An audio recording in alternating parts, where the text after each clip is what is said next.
Hey friends, Wayne over here at the Ram Man Inc. Here's some valuable info. Hey, I'm getting ready to send out this Hemi power brake unit.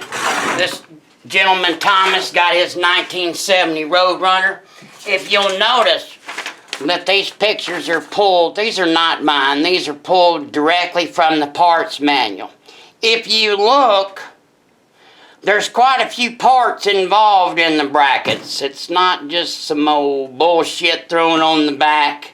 Are you with me? And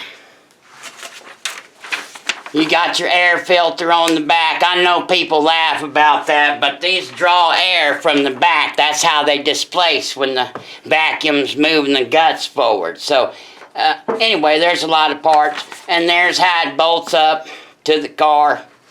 Right, got our little notes right there, all semi-glossed back. So here's your brackets, which bolt right on there, of course. And here's your Hemi booster. This one turned out pretty nice. Of course, everything here's original. You with me? And quite a nice looking unit. There's the boot that goes on back, so everything that we're looking at is dead on factory correct. And if you'll remember the B-body brackets and the E-body brackets, there's just a little difference in the pedal lengths, about an inch. So anyway, enough of that to do. Let's check, make sure, and see if this thing works.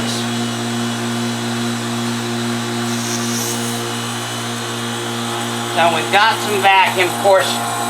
We checked it when we built it. So, let's see how easy this is. If you notice, I can take my finger and push this whole assembly. This is one of the best boosters and the smoothest boosters I've run into in a long time.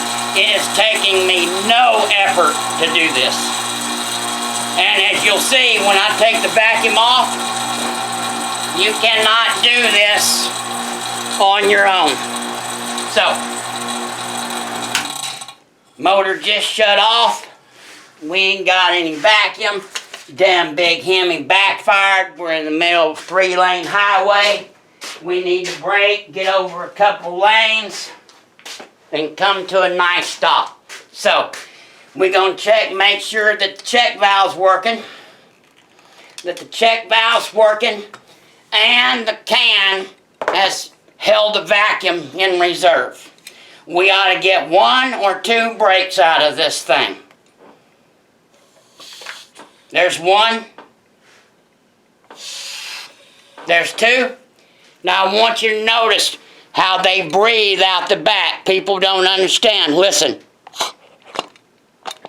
Did you hear that? Yes, people don't understand something, and I'm going to show them something. It is not uncommon to hear a little bit of air coming out of the rear hub of a tandem Bendix. It is not uncommon because I need to explain something to you. This is for the real slow people. So we put vacuum here, and we open the valve with our pedal. So, vacuum comes in here, it sucks this whole plate forward, the guts, it pulls this whole mess inside forward, pulls this out an inch, 1.25 inches, and activates the master cylinder. So, if you're creating a vacuum here and you move this internal assembly forward and this chamber is completely sealed, you can't do it because you create a vacuum on the backside.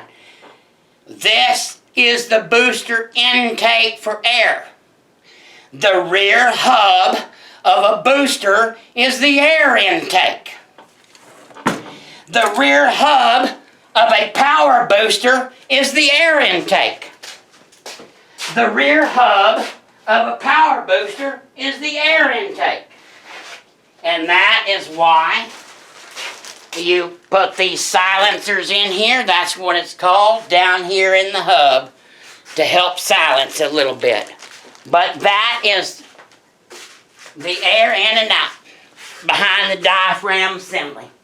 So, if you know anything about anything, you understand that by pulling the assembly forward, if it was sealed, you would create a vacuum on the back side, and there's no way you could pull the assembly forward. So, now, after talking all that shit, I want you to hear this. This with the car ain't running stuff. We're in total silence. I want you to hear something. Did you hear that? Did y'all folks hear that? Did you hear that? That's air moving out of the rear hub like it's supposed to. Did you hear that? Because we got an idiot that says you don't have that. He says he knows everything about boosters, and I'm an idiot.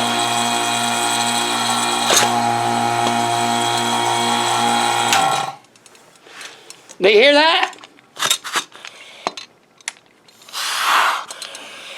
Do you hear that? Yeah. Uh-huh. Somebody gonna tell me I don't know what I'm talking about. Anyway, enough of that lesson. And Thomas, he's got him a really nice 70 power unit. Thank you. God bless you. And y'all have a beautiful day.